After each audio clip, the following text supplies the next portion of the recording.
even though differed diametrically. And that difference will induce him to take a long-term interest in the survival of the idea of Shantiniketan. Shantiniketan is an utopia.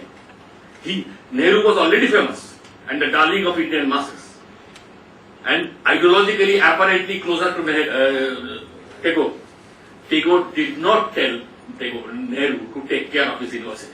He told Gandhi, with whom he differed. And all Nehru could do is to convert a utopia into a central university. I think this is a tragic fault of the vision. It's because it was a vision. Fault of the vision was trying to over-concretize it. You could have concretized some aspects of it. You yourself said that Kala Bhavan has declined but not very bad. I can tell you, if you go and talk to any artist in Delhi, he will say Kala Bhavan students are still fully employable. Fully employable. Art is taught at least in 50 universities, but they will mention Kala Bhavan still among the top 5. And that's good enough. Whether it has undergone a decline from the days of Nandalal Bose or Ramkinkar, that's secondary. That always happens. All institutions it happens. But so there is that possibility. We didn't build the university around that kind of endeavors.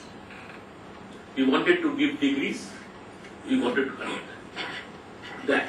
Secondly, I would suspect, second point, that you have partly, it is your fault, you have partly trivialized the venture called Shantiniketan by emphasizing it as a spiritual and aesthetic space. It's also a political space. It has something to say. Tagore's critique of the state,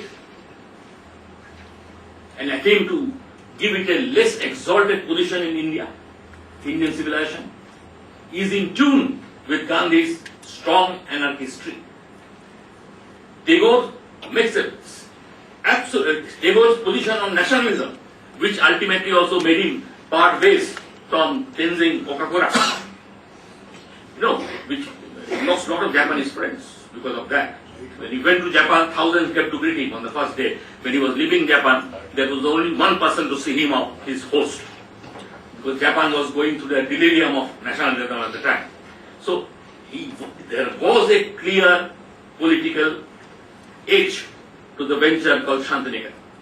And part of that political edge is this, that to which the China Bhavan, for a long while, the last remaining symbol, but it is also in shambles today.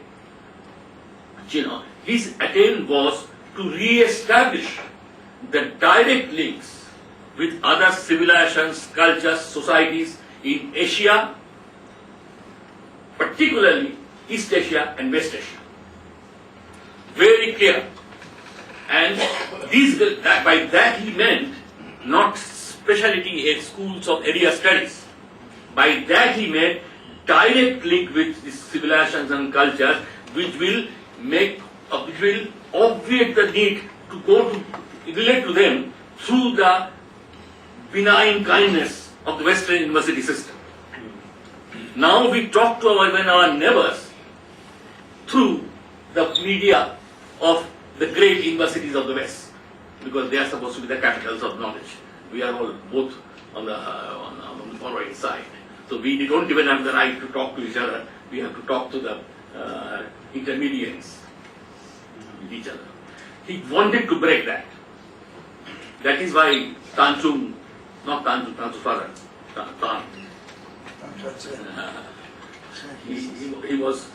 he mobilized him to start the Sirha.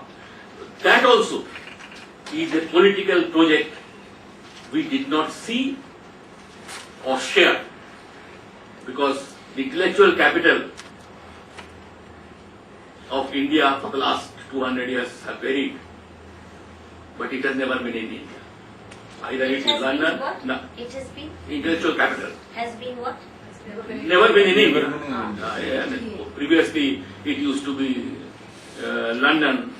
Nowadays it is New York. Bengal is still in London. London is the capital.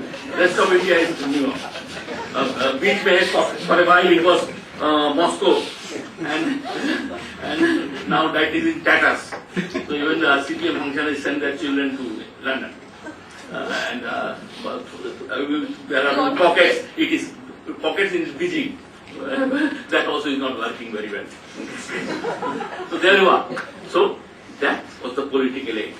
And if you do not recognize that, you miss out on the real attraction and survivability of the vision or utopia called Shantiniketan, the romance of Shantiniketan. In Lahore, 5 or 6 years ago, I met a family and the man said, for 60 years, my wish had remained unfulfilled. But I hope India-Pakistan relationship improves. Because I wanted to send my children